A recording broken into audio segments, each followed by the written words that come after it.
Good morning, good afternoon, good evening, good night. What's up, family? You know who it is, you know what it is. Now, I want to start off by saying on my last rant where I talked about Ryan Lochte, I misused the word. It was inappropriately used, antithesis, which means the opposite of. I should have said or meant to say the epitome of, because he was the epitome of how people think about the U.S. when we go and do bad things in their countries and we think we're privileged. Anyway, that said, I just want to put that to bed. Moving right along to this week's rant.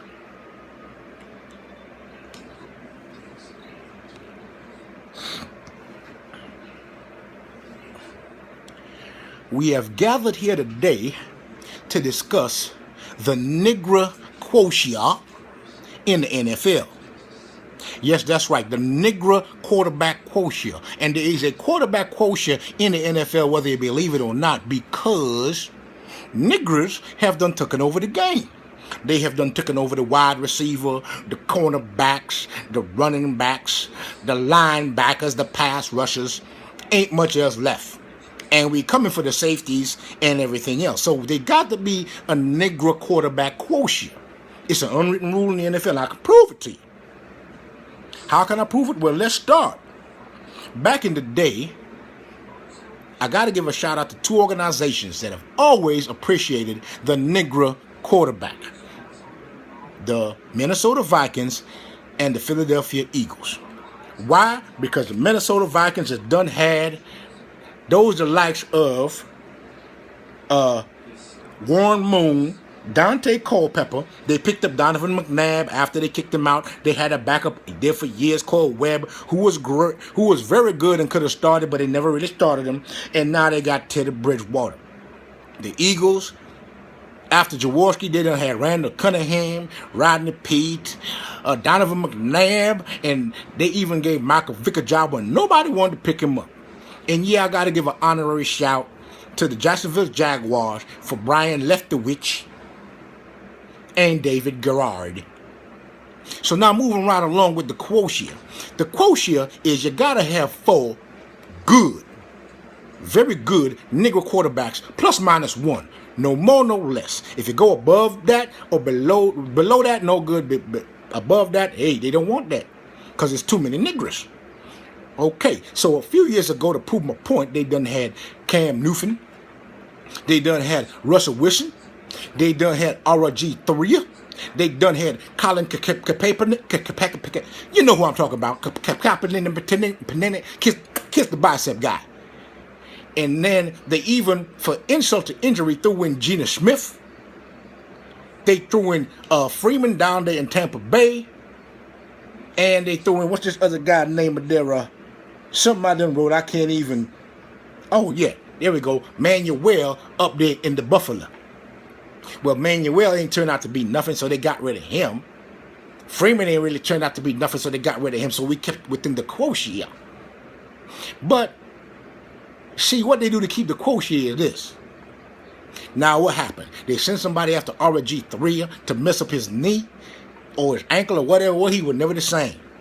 Now he on the Browns. He out there in the ring, in the wings, in the rafters. Colin Kaepernick, you know what I'm talking about. Yeah, Mr. Kiss the Bicep.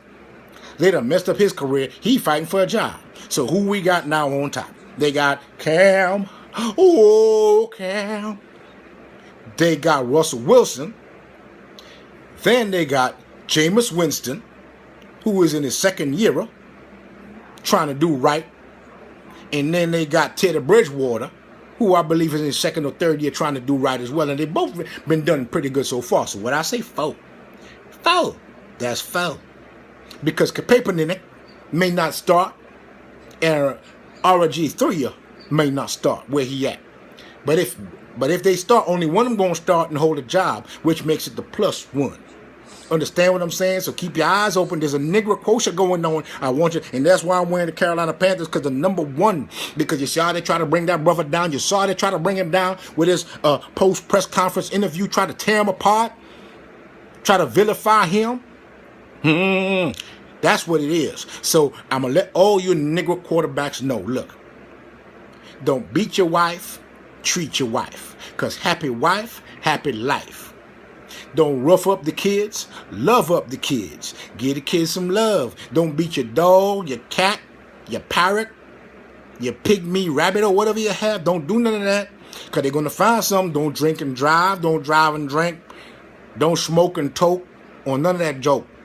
And don't have ENs in your entourage. ENs is the extra niggers. Yes, you don't need the extra niggers in your entourages to be your bodyguard who ain't never did nothing but had a street fight in their life. Hire a professional firm, hire professional drivers to do all that for you. You don't need the ENs bringing you down. Why? Because you get into a bar fight or a fight in the club. All they're going to remember is, yeah, Colin Kaepernick was there. Kaepernick, you know what I'm talking about. He was there. And he didn't do nothing, but somebody next to him in his entourage done did it, and everybody gonna sue Kaepernick. So understand what I'm saying? There's a Negro culture. The culture is real on your funky ass. So love the game, respect the game, but beware of the kosher quarterbacks. The quarterbacks kosher in the NFL on your funky ass. And I is out.